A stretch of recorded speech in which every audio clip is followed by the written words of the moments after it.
Hi guys, it's Lizzie and Vicky from the Academy team, and we are bringing you all of the latest news from the world of cameras. Big news! Yep, that's right, Lizzie. And with the Olympics just 5 months away, Nikon have just announced the spec for their latest pro camera, the D6. Now, we've already seen and filmed the offerings from both Canon and Sony, which were amazing systems. So let's take a look at the spec that the D6 has to offer. The D6 is a full-frame 20.8 megapixel sensor which can shoot up to 14 frames per second. You've got an ISO range of 100 to 102,400. There is an expandable option as well to help you go even further. You can also shoot 4K ultra high definition at 30p, and this is all down to the XP6 processor. It also has a brand new AF system with 105 all cross-type focus points. We're looking forward to trying this out when we get our hands on the camera a bit later. As with the Canon and Sony, speed is important with the D6, and the D6 delivers with 14 frames per second up to 200 continuous shots in JPEG in the fine quality setting. Now, if you want to go faster than 14 frames per second, you absolutely can. By reducing the resolution down to 2 megapixels, you can get 60 frames per second, or you can meet somewhere in the middle of the two and get 30 frames per second with 8 megapixels. You've also got the option to shoot in silent mode and get a maximum of 10.5 frames per second too. The camera's customization allows you to preset your focus settings, so you can now pre-save some of those settings, including your focus cluster speeds. All this does is allow you more time to concentrate on shooting rather than faffing around getting all your settings correct.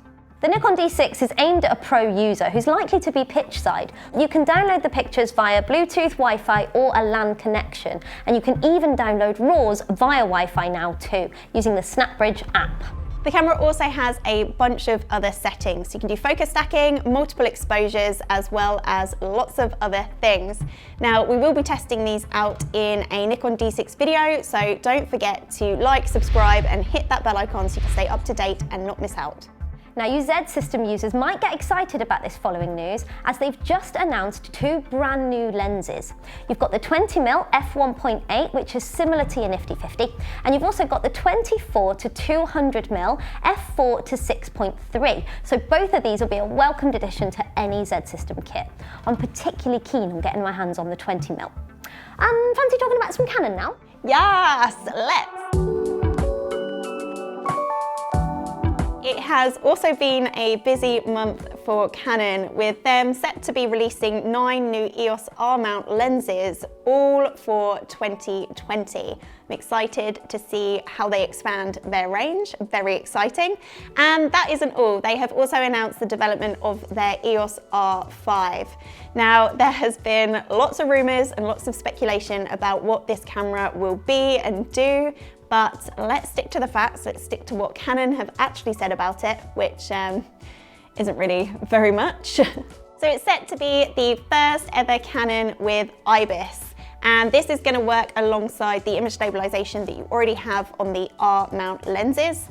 Also got a new CMOS sensor inside, which will allow you to do some high-speed shooting. So that'll be 20 frames per second with your electronic shutter, 12 frames per second with the mechanical one, 8K video recording as well as your 4K. Now, it's not actually been confirmed yet whether your 8K is going to be cropped or not, so we will keep our eyes out for that. And all in all, it sounds like it's going to be a pretty impressive camera, and just like with the Nikon and just like with everything else Canon have done recently, can't wait to get our hands on it. Canon have also released a brand new DSLR to their range, the 850D. It's got 24.1 megapixels and uses the Digic 8 processor, which is the same one that they use to power the autofocus in their 1DX Mark III. On top of that, the focusing also uses 45 all cross-type focus points, so that the focusing is super precise and very accurate. It's also got a mic port and a flippy screen, so it'd be perfect for vlogging, if you like your wildlife, or for sports as well. The camera's available to buy already on Jessops.com. Sounds like a good multi-purpose camera to me, well suited to most people. Okay, so lastly then, I want to talk about the Canon selfie printer. So this is their new square printer. It is the QX10. This nifty little printer will produce really bright and vibrant colors, so you'll be able to really appreciate that bad haircut that you may have got for years to come. Don't worry, Vicky, not yours. These are guaranteed now to last for 100 years, so Could well be a lifetime if you live less than 100. Let's hope that you don't. It's also really cute and small, pocketable, so it'll easily fit into your pockets. Perfect for anyone who wants to print their phone pictures off easily, especially if you want to share them with friends or family, and it is super easy to transfer them all across and print straight from your phone using Canon's app. It also comes in multiple colours, and the pink one is my favourite. Just got to get that one in right at the end there. Thanks for watching, everybody, and we'll see you on the next one. Bye.